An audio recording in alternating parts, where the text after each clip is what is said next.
This is insane. Like, they just came out of nowhere.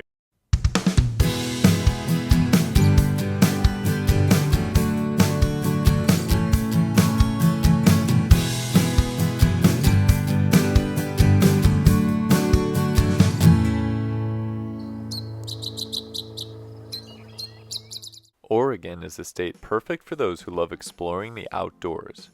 With natural beauty rivaled by few other states, nature enthusiasts, including birders, flock to this area's many forests and parks.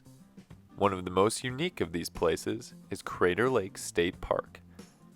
On a trip to Oregon, we spent some time at this park, taking in the breathtaking views and seeing what bird species we could find.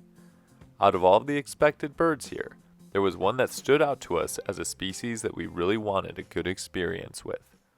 You ready to go to Crater Lake? Let's go get some nutcrackers. Not a nutcracker Christmas, but a nutcracker summer. Joined by our friends, the Burden family, we made our way into the park. Almost immediately, we found a few different birds and took in the amazing views of distant mountains. So we're taking a look at Mount Shasta, way off in the distance, where there's a flock of crossbills and some vultures down here. Another gorgeous view. We moved on to a place where we could see the most distinctive feature of the park, Crater Lake. We stopped at an overlook to get our first view into Crater Lake. I think it's going to be absolutely gorgeous. There's a lot of people here, so it seems like it's obviously a good lookout. Crater Lake sits inside a massive volcanic crater and has no outlets to any other rivers, streams, or lakes, meaning it's essentially a self-contained ecosystem. It also holds the title of the deepest lake in the United States, at an impressive 1,949 feet. The lake more than lived up to the expectation.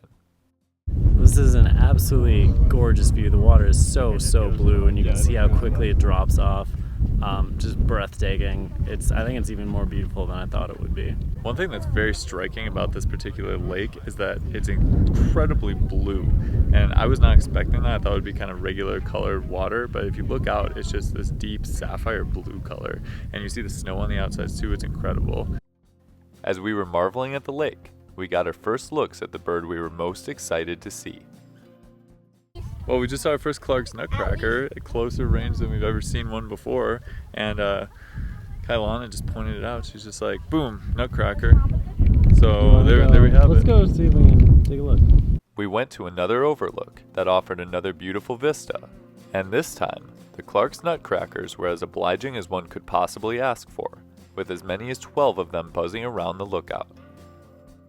This is insane. Like, they just came out of nowhere. Now we have, like, I don't know, 8 to 12 Clark's nutcrackers just all around, coming like as close as humanly possible. It's nuts out here. These Clark's nutcrackers are so cool. They're definitely used to people because they're coming up to everybody looking for handouts, and they're calling all over the place. They're flying all over the place, and it's just really neat to be able to see them like this.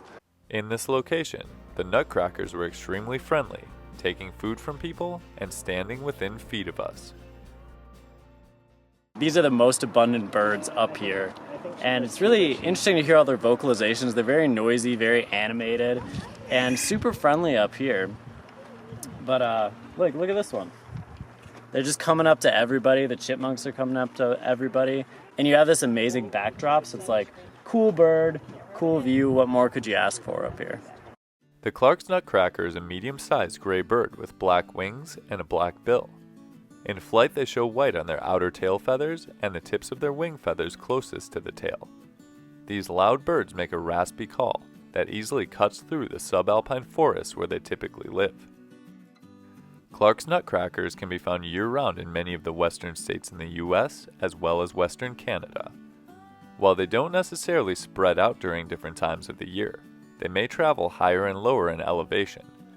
While this species is known for eating a wide variety of food items, a large part of their diet consists of pine seeds that they will crack open with their large bills, sometimes eating them on the spot, and other times flying off to store them for later. Look for Clark's nutcrackers in higher elevation areas, usually between 3,000 and 12,000 feet, where they typically live in a variety of coniferous woods, including pinyon, ponderosa pine, Douglas fir, and many more. In some places, Clark's Nutcrackers seem to be elusive and difficult to see. In others, like Crater Lake, they are conspicuous and come right up to you. In addition to the numerous Clark's Nutcrackers, we saw ground squirrels also hoping for food, and a few Cassin's finches. After getting plenty of amazing pictures and videos of the Nutcrackers, we decided it was time for some lunch. Fortunately, the place we decided to stop had more birds and more beautiful scenery. Stopped for lunch on a nice stretch of birds with juncos, mountain chickadees, and more. And the views just keep getting better and better. It's reminiscent of the Grand Canyon, where you just look out and you're like, I can't believe this actually exists. That water is so blue and it's just such a gorgeous view. One bird that was interesting to see was a Nashville warbler that was hopping around the conifer trees. Look at him run! I don't see it this second. I didn't see it either, just Ryan did. While it disappeared before everyone could see it, we eventually relocated it, much to the excitement of the Burden family. We did track down the Nashville warbler, which was really cool. Even though it's a species we see a lot in the east, we haven't seen a ton of them out here. In fact, I think our whole trip, that was the first one we saw. And it was a lifer for some of these people. Yep. We also had a Steller's jay that was hanging out kind of around here and seemed very used to people as well. After eating lunch, we made one more stop back at the overlook that had the most Clark's Nutcrackers, enjoying these interesting birds one more time before leaving the park. We are going to head out from this spot here, but this has been incredible. So excited for what we see next. Crater Lake was an incredibly cool place to visit, not only because of the beautiful scenery, but also because of the multitude of birds that allowed us fantastic views. We would highly recommend visiting Crater Lake State Park to anyone in this part of the country who's interested in either seeing the incredible lake or getting up close and personal with Clark's Nutcrackers. Have you ever been to Crater Lake? If so, how was your experience there? Let us know in the comments below. And as always, thanks for watching. We'll see you next time on Badgerland Birding.